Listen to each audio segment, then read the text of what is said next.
Maybot lost another Brexit vote in Parliament tonight. There was a time when such things mattered. Now nobody's sure if they do. And outside the Westminster bubble, it's not clear if many care.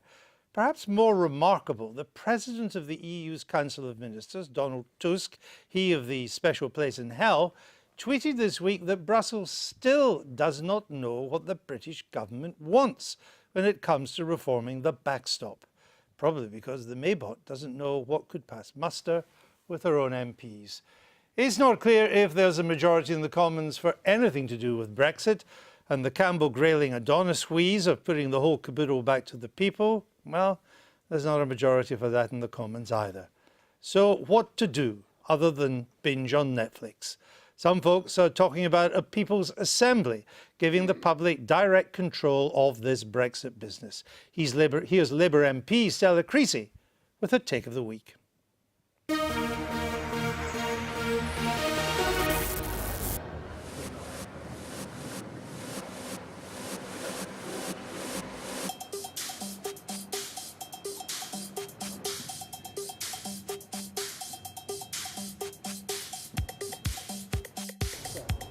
Another week, more votes on Brexit. Whilst the writing constantly seems to be on the wall for Theresa May's plan, Parliament squabbles and the clock ticks down. Let's face it, the Brexit process has become unspeakably awful, like a foul smell stinking up our democracy. And as medicines continue to be stockpiled, jobs continue to be lost, it doesn't look like there's a majority for any outcome or even a process to move us forward.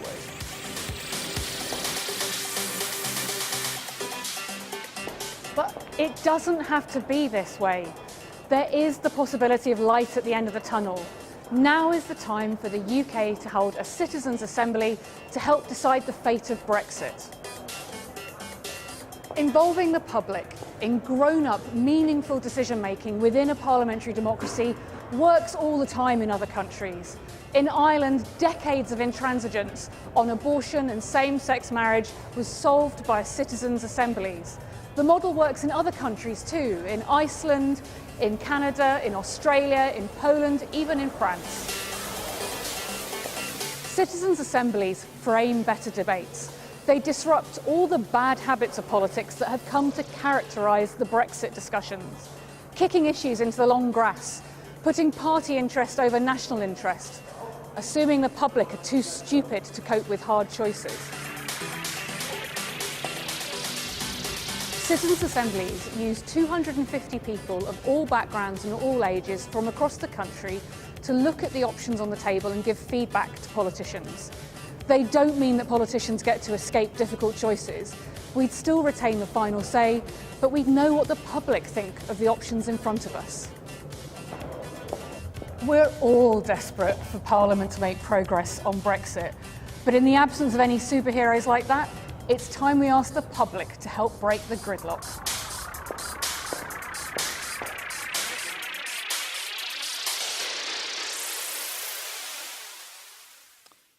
Stella's with us now. Welcome to the programme. Thank you for that take. Michael, People's Assemblies, or Assembly, is a way to get through the Brexit morass, which Parliament seems incapable of doing? Well, Stella talks about consulting the people. She talks about getting 250 people together. But actually, we already asked 32 million people, and they gave us a verdict. Week after week, someone appears on this sofa trying to find some alternative to the referendum, trying to find some alternative to a thorough-going democratic process which has already been enacted and celebrated. No self-respecting opinion poll would work on a sample of 250 people. I wouldn't trust your 250 people for anything. But if you don't like referendums, then we have another system which is honoured by time, which is the election of 650 members of Parliament by the British public. Now, the merit of these people is that they're people who have thought about politics so much that they wanted to offer themselves for public office, and have then devoted much of their time to thinking about public issues. They've had to become quite well informed. They've had to debate with each other. The corners have been knocked off them in public debate. So members of Parliament are quite qualified. I think we ought to trust our parliamentary system. But either go with a referendum or go with Parliament. But what, an opinion poll of 250 people? No. All right. Please. I'm going to come to Alan in a minute, but I'll let you respond to that right away. No, and it's interesting you say that, Michael, because it's not an opinion poll. It's like a jury. It's a randomly selected group of people to hear what they have to say. I love that you think that politicians are eminently qualified, but I don't think that just because I've been elected, that means that nobody else's opinion on all of this is important. The problem right now is that every single campaign will tell you, whether they're Brexiteers or the People's Vote or anyone in between, that they know what the will of the public is on the options in front of us, when the truth is we don't know. So asking a representative sample of the British public is a way of complementing the decisions going on in Parliament. It's not an alternative. Parliamentary democracies around the world use citizens' assemblies, but what they do is they break all the bad habits I think you would also accept come with politics. All the game playing, kicking the can down the road, acting as if people are too stupid to do the job that we do and understand some of those issues. It's not an either or. I'll come back to Michael, but let me hear from Alan. Stella's a very eloquent advocate, but it doesn't persuade me, and it doesn't persuade me in the position we're in. I can kind of understand in Ireland with that sensitive moral issue about legalising gay marriage, from where Ireland has come from only very recently, that you would get some citizens together and, the politicians should... But in Ireland they did it before the referendum, exactly, not afterwards. Exactly, that's my point. The analogy is... So in the not mess exact. at the moment, I heard someone, a taxi driver the other week, make a suggestion that all MPs should go down to Brighton, hold hands and walk into the sea singing Hare Krishna. That, to me, would be equally as sensible, I have to say, than getting 250 people together at the moment, at this particular juncture in this debate, and say this is where we're going to solve it for you. Right. Let's see if we can flesh this out a little bit, Stella. There'd only be one assembly. Yes. Okay. I have to say in Ireland, look, people know about the one on same-sex marriage and they know that there was one on abortion. I have to say, if anybody thinks that Brexit is a difficult subject to find people who've got strongly opposing views together, they don't understand what it was like to talk about abortion in Ireland. Right, but they have also held them on climate change, on the ageing population. They didn't have it on Europe. They've had them on Where were they on reform. climate change? So they've held a citizens' assembly about what the Irish have. Oh, the Irish They have. actually have them as part of their parliamentary process. What policy did that result in? Oh, there's a whole series of recommendations that it's made, which aren't about referendums. No. So things but for I'm the just saying, government to do about carbon targets and things. Irish policy was changes as a result? Oh, lots. So they made a recommendation Which to one? the Dial. So the government is looking The at the Doyle. I do beg your pardon. I've just got my head around Taoiseach, so apologies about this. No, I know the problem. I still get my head around Parliament. In Australia, they've used them to look at whether or not they should have nuclear waste disposal, and actually that decided in the end not to. Right, but let's just so there would be sensitive moral issues. They have been used all around the world. Yeah, but let's look at the mechanics, because it is interesting and it's a new idea for this country. So there'd only be one assembly. Yes. There would be 250 people. Yes. How would they be chosen? So it's a process called sortition. It's the same process that we use for jury selection. What you would do is pick 20,000 people from the electoral register. You would contact them. You would make sure that none of them were politicians or worked for political parties, so you'd strip the party politics out of it. You would then pull together an assembly of 250 people based on where they live, their age, their social class, their ethnicity, their gender, to represent and reflect the British public. Not the same as people who are elected. Being elected is a very important process. This is a separate complementary process to get the representative sample. Look, it's not the question time audience. It's not those people who are bothered. That's a representative sample. It's not the same as the people who will put themselves forward. It is a genuinely representative random process in the same way that jury selection. But it's not random. I can see the 20,000 people may be random. Yes. But you're then going to select 250. So you select That's not on the random. basis of You're going to set demographic criteria. Yes. By ethnic background, social class. Yes. So it's not random. So it's random in the sense of it's not about the views that you hold, although I personally would test for how people voted in the referendum, not to get 50-50, but to make sure there was no bias in the audience. What would they be asked to do, Stella? So what we've been talking about, so some people have been talking about holding them to look at some very big questions behind Brexit, like immigration policy and regional disparities. What we've been talking about in Parliament is, could you look at what's been talked about in the EU withdrawal, at the different variations of options, and ask for some feedback on them? Not binary yes, no, but what do you think are the most important things? And then make recommendations. And the Irish wording is, as they see fit, to the parliamentarians. Parliamentarians retain the final say, but we might actually know what the public think. People keep talking about things like Super Canada and Norway Plus. none of us actually know what the public think about any of those But would options. they We come finally to a get sense of it. consensus or would they come to a majority? So the way that it's done is a deliberative process. So you would get a sense of their priorities. So it's less about yes, no to various options, but what they would say are the most important issues and the most important concerns that they have. It would also be facilitated. So even if you have somebody who has really strong views, there would be a facilitator around the table to make sure that everybody was heard. Like a focus group? No, it's a different process of facilitation, and Oh, I get focus this is groups are new for facilitated. people.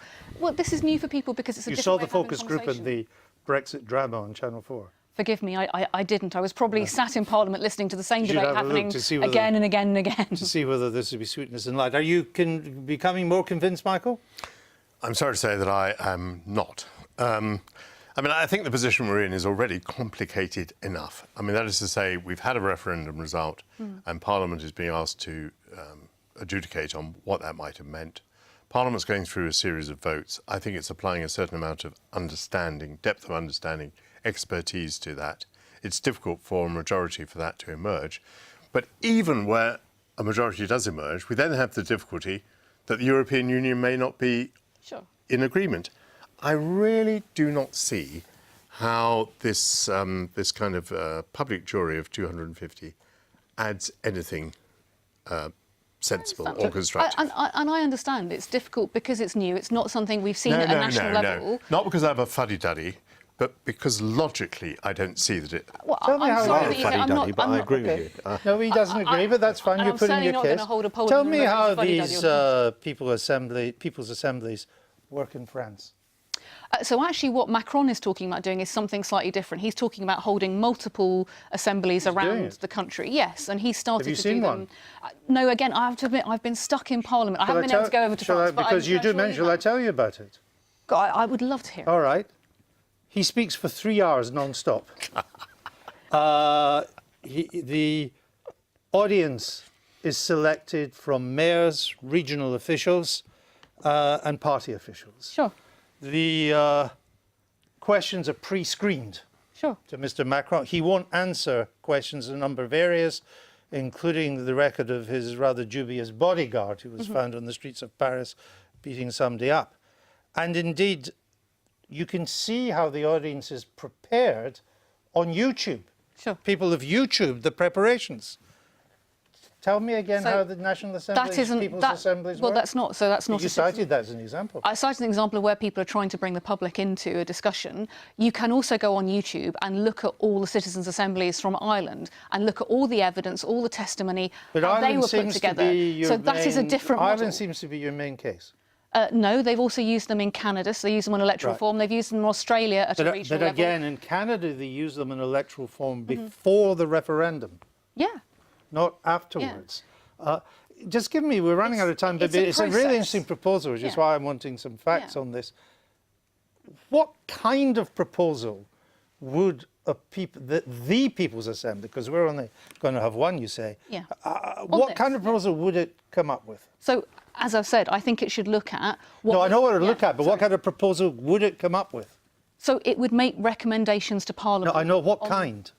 Well, it would come up with a report. That's what they did in Ireland. Yeah, but give me an idea of what it might conclude and say to Parliament. Well, I don't want to prejudge it. It would hear from everybody, but it would tell us, for example, where the British public are on the rules around what Super Canada might mean, or what they might think of the Norway model, or if they think, actually, this should go back to the public because this is so very different to what we thought we were going to get in the referendum. All the things that people are putting forward. No, It's second referendum in disguise. God, I've been so stupid. no. I didn't. Michael, do you know, I for didn't avoidance spot it of till doubt. now. Second For referendum avoidance on of that doubt, Michael, sofa I am. once again. I absolutely no. I've been very clear. I don't think Brexit is a good idea, but I am prepared to listen to what Jacob Rees-Mogg would say to that assembly, All right. and ultimately it would make a decision independently of me. I'd only be able to give evidence. So it's Stella- a process, not an outcome, but it's a process that gives you a sense of priorities of the different options. In I front of understand, us. assuming the 250 really are representative. But Well, let me... they're not. It's not a citizens' assembly. No, but I'm not quite sure where the tools exist to make 250 people really representative of this country. But that, that maybe could be worked out.